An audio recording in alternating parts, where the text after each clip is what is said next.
welcome to Wide Angle and wishing all our viewers a very happy 2018. At the start of the year, one of the conversations we're going to have is with Professor Rahul Sagar, who's with the New York University based in Abu Dhabi, who is a political scientist and researches what he calls moral puzzles in contemporary politics. But more interesting to us at this juncture in India's political discourse, as we constantly debate the ideas or the notions of patriotism versus nationalism, Professor Sagar has spent the last 7 years going over 220,000 documents that perhaps give us an insight into what nationalism is for India, what Hindu nationalism is. So let's talk about this further with him without much ado. Rahul Sagar, thanks very much for being on Wide Angle.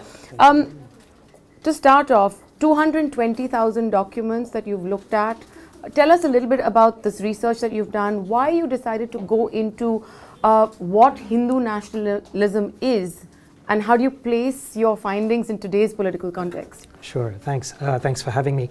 So about 7 or 8 years ago, I realized that there was a serious lack of investigation or research into Indian intellectual history, where we come from, where do our ideas come from, how do we conceive of our place in the world.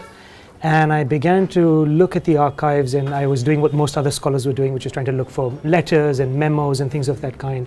And what I realized was that there was a vast literature that Indians had written about, that these documents had either been lost or they were scattered around the world in libraries, and they were hard to piece together. And these were essays that Indian intellectuals, the most important Indian intellectuals of the 19th and early 20th century, wrote in journals, a bit like, our prominent things like Seminar or the major, New York Review of Books or Spectator, Guardian, things of those kinds.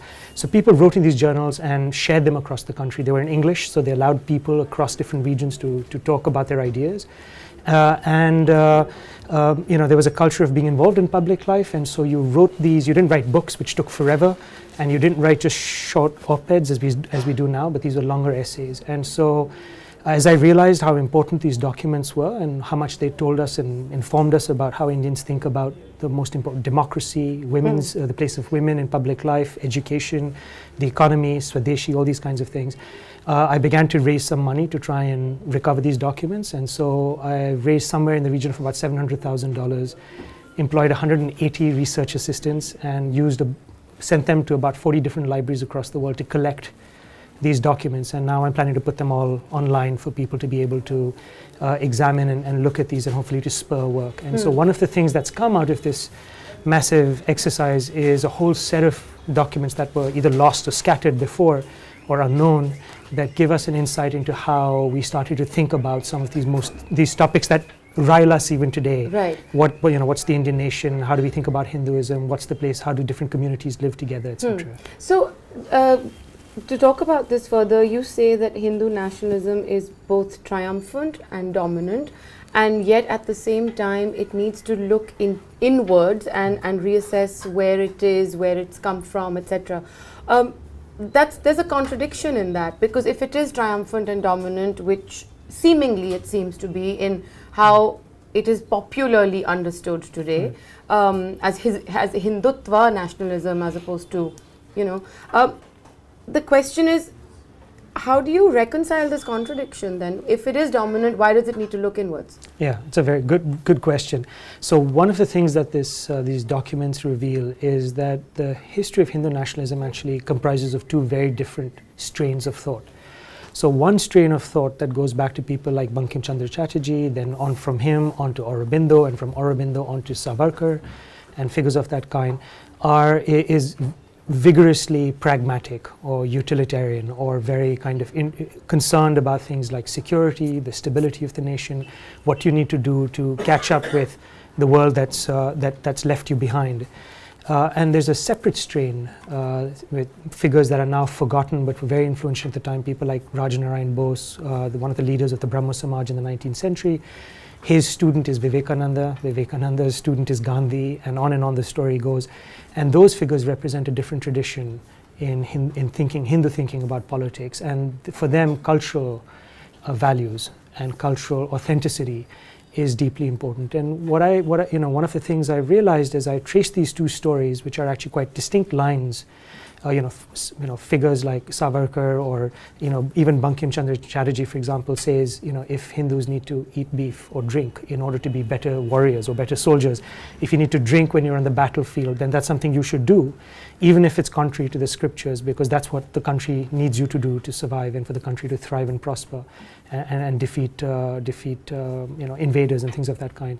And that's very different from what someone like Gandhi or what someone like Vivekananda or subsequently figures in the RSS might say, who are far more concerned about cultural purity or cultural authenticity. And so what I've found is that Hindu nationalism today, and particularly the Jan Sangh before and now the BJP, have never fully in their minds reconciled these two different sides. One side, the concern for security, the concern for economic progress, growth and development, calls for them to engage in modernization, to accept the world as it is, to accept foreign influences, to change, to seek their culture, change and adapt, and to engage wholeheartedly in modernization, industrialization, and so on.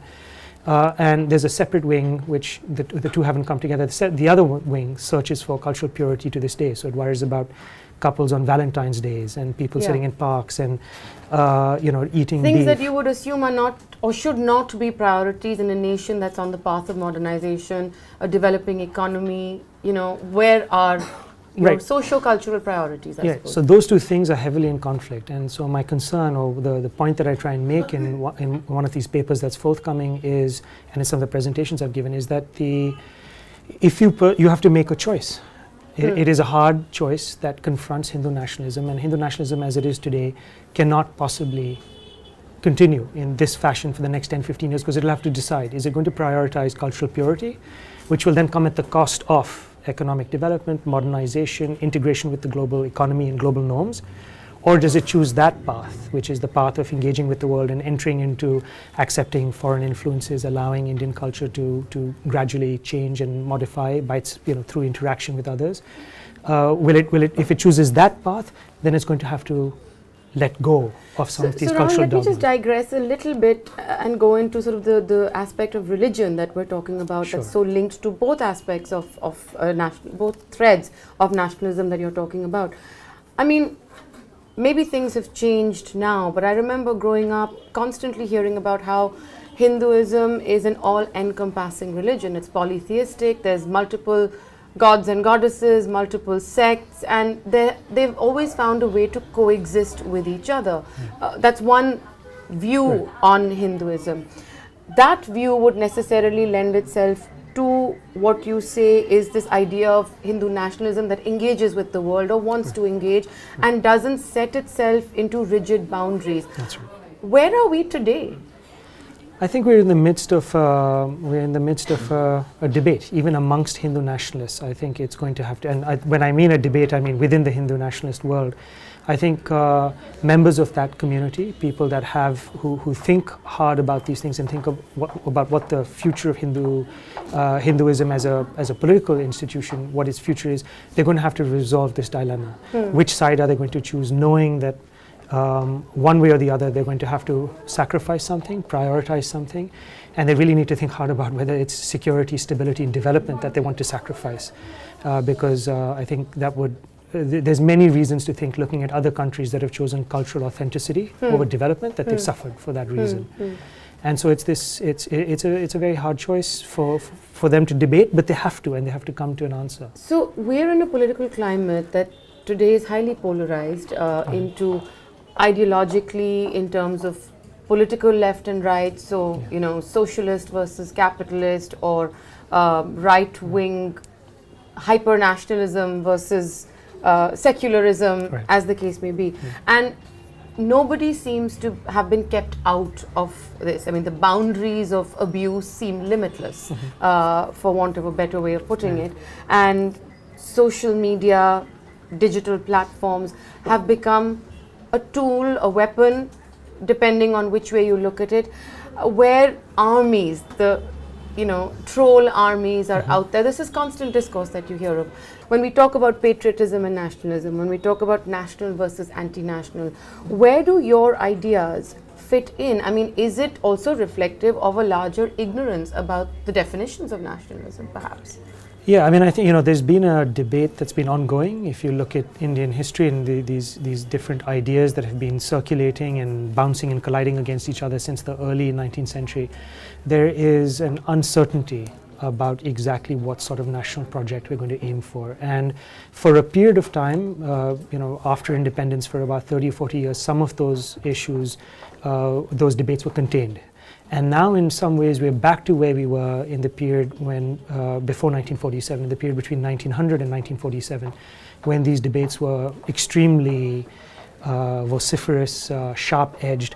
Of course, what's changed is at that point the debate still had something of a genteel nature to it. And now we see the sort of rapid reactions, highly emotional, highly charged reactions online instantly. And as you said, waves of troll armies, as they're called, kind of chasing without really reflecting on, thinking about distinctions, what subtleties. Their agenda, what their aim is, and yeah, even in and that. there's sort of this, onrush on. So someone says one thing, and that one thing is taken out of context and kind of attacked mercilessly. So I think we've got it's a problem of public discourse that when we talk about these ideas, what ought to be a fair, frank, kind of subtle, careful analysis. Reasonable, honorable people can disagree about what they, this happens all the time in the United States or in Germany or in England.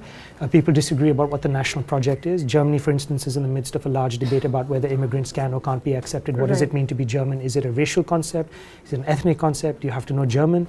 So it's completely reasonable for countries to have these kinds of discussions, but it's the way in which you undertake the discussion, the tone and tenor of public debate, respect for one's opinions and contrary points of views, looking for grounds where you can agree, understanding where you disagree.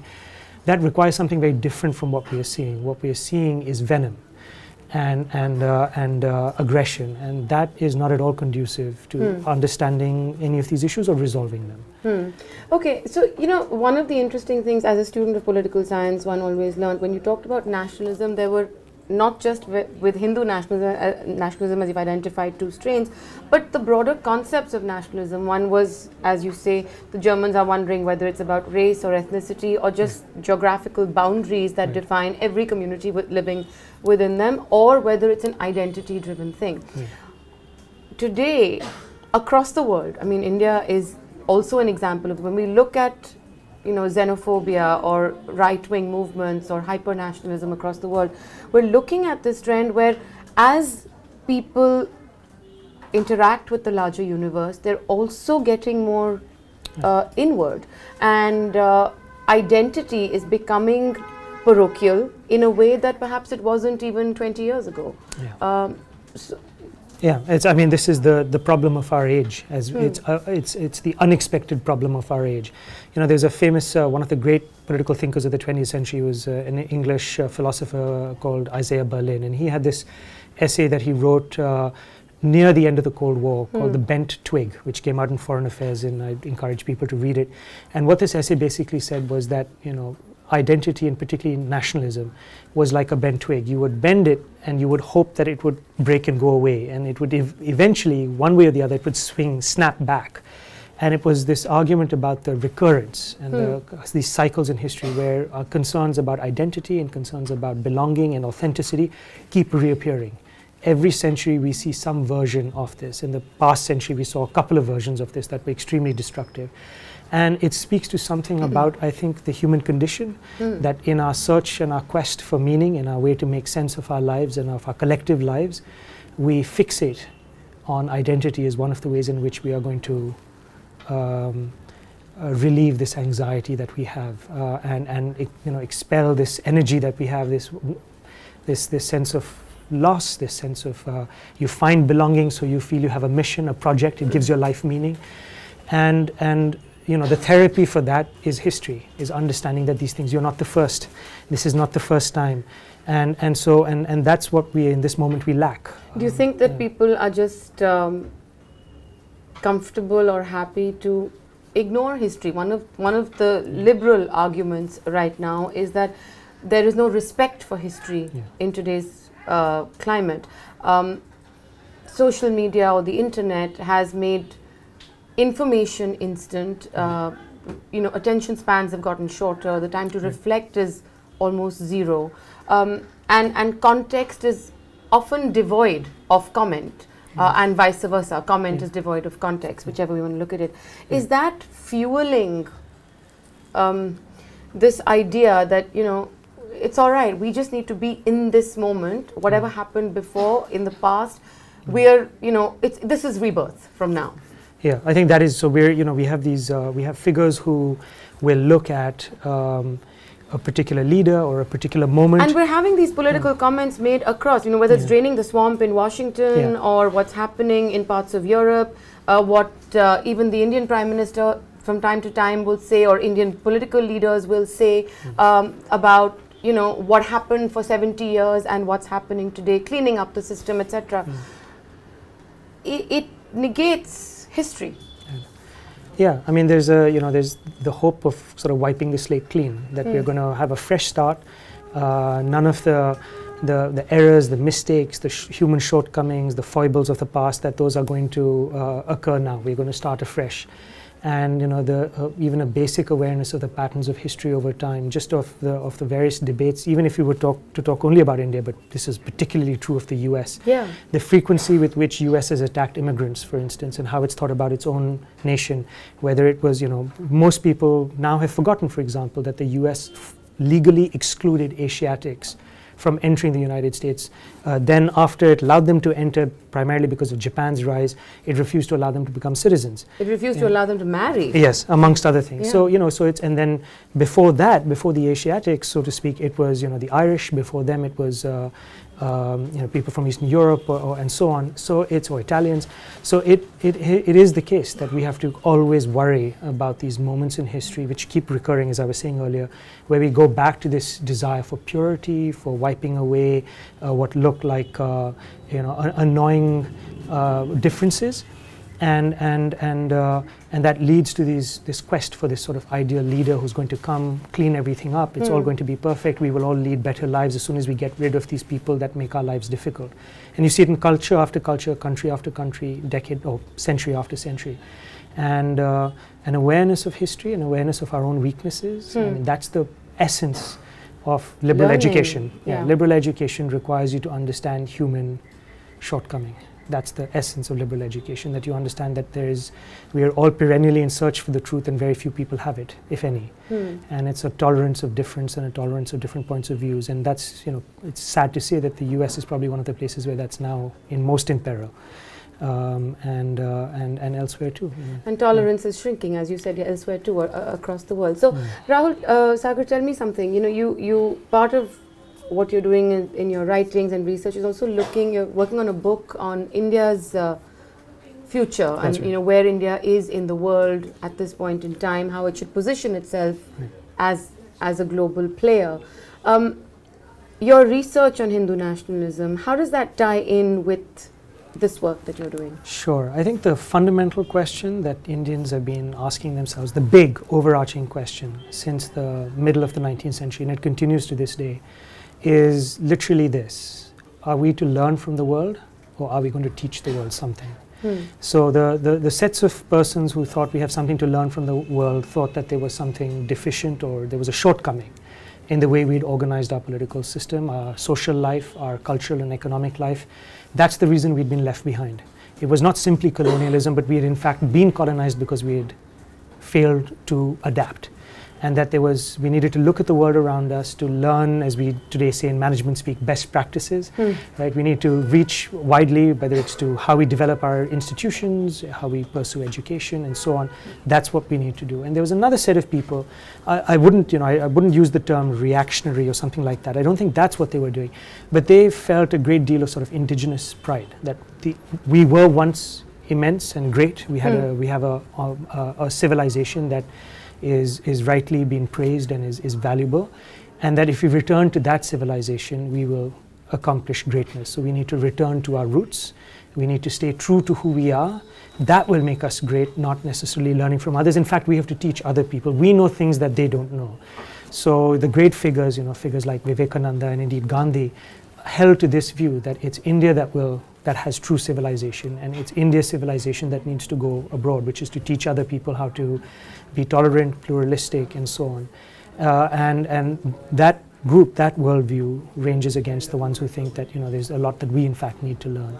And so what this book talks about is, as I was saying at the beginning of our conversation, I think Hindu nationalists confront this question, this dilemma today.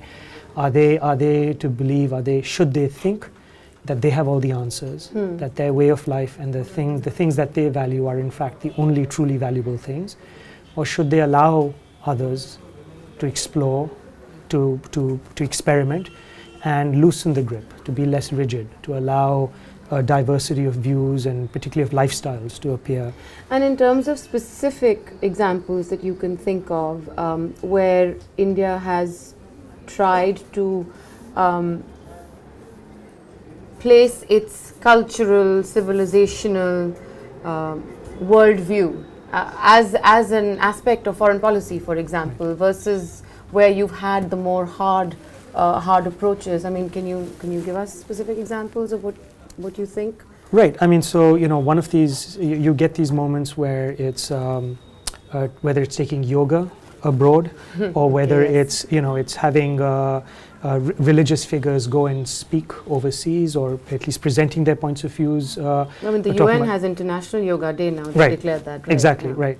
And so there are. I wouldn't want to say that's that it's not useful or not valuable to project one's culture, and especially these aspects of it that deal with kind of spiritual truth or the quest for spiritual satisfaction. Those are useful things to show the world, and it gives you what's called sort of soft power. It gives you the opportunity to sort of gain supporters or adherents. But if that becomes the only or the substantial part of your efforts, then you're taking your eye off many of the other more concrete things that need to be accomplished. So the sort of feel-good export of culture is different from thinking kind of in a more rigorous way about what India's place is going to be, and being, so if what you're exporting is stories about couples being lynched, or individuals being lynched, or beef bans and things of that kind, any other work that you're doing as cultural diplomacy and so on is being completely undermined by those sorts of actions. Well, that's often a charge that the government makes against the media, that the media doesn't focus on anything else but all this. But that's the charge. Right. That's put forward. The counter charge is, but this is happening and it shouldn't happen. Even one lynching is one too many. Yeah. So it does go out. Yes, I mean, I think so. That's this goes back to, Hindu nationalists have to make a decision that where do they stand on some of these issues? Are they willing to, on the one hand, if they're pursuing the sort of cultural diplomacy that talks about yoga and the Deen Dayal Upadhyay's famous doctrine, integral humanism, you care for the whole human being, you worry about their well-being in all aspects. How do you reconcile that with continuing poverty? How do you reconcile that with immense amounts of environmental damage and pollution? How do you reconcile that with a complete failure to really deal with the security of women and children? So if you can't accomplish those things, you completely undermine any hope you have of exporting your culture as something that people should aspire to, or that they should admire or support. And so I think there's some. This is what I mean, that there's a contradiction between what's said on the one hand and what's happening on the other. And if you want to reconcile those two things, it requires much more than feel-good statements. You need concrete action, without which many of these other goals won't ever be realized. So finally, coming back to a point you had made earlier about how things happen in cycles as well. We're going into an aggressive political campaign, 6 assembly elections in 2018, a general election in the first half of 2019. What is your advice? Well, my advice is not going to be followed, that's for sure. My advice is that we need to turn from the use of identity, which I think has been a source of great angst for many years, the use of identity, to talking about policy, to caring about outcomes and people's lives and their actual well-being and what's actually delivered and done for them, rather than talking about promises. And it's this moving away from promises and identity towards delivering outcomes. That's what I would like the conversation to be about. But we're in the cycle. I fear that we're neither in the United States, nor in India, nor in parts of Europe are we at this moment where that's what people want to talk about. Instead, unfortunately, we seem to be at this moment returning once again to this moment in history where scapegoating, aggression, anxiety, imaginary or real fears seem to be what dominate, rather than looking for constructive, positive solutions. And it's a difficult few years ahead for across so one the world. has to consciously also fight against these pulls and pressures from identity-based nationalism, or the sort of imposition of it from the state. And particularly narrow. I mean, we will all, concerns about identity, as I was saying in the beginning, are a part of our life. We look for identity to provide us with meaning. So it isn't the case that, identity politics or worrying about identity is entirely wrong. That, we don't want to, we will never lose that. But there's versions of it that are narrow and exclusionary and violent, and there are versions of it that it doesn't have to always be composite, it doesn't always have to be liberal and loving, but there's a difference. It could be inclusive. It could be, it could at least allow for dissent. Allow in a democracy. Well, dissent, but also that it for reason, that you require evidence, that claims be made on the basis of thought and fact and careful evaluation, rather than hurling abuse and charges around. Well, I think that's sound advice, Rahul Sagar. Thanks very much. That make claims on the basis of fact and reason, and let that do the talking, and allow space for reasonable dissent, reasonable conversation and debate. And I think it's very important to reclaim that from the kind of aggression and impoliteness, for want of a better word, that we see in our public spaces and in public discourse. Thanks very much, Rahul Sagar, for speaking to Wide Angle. Thanks for having me.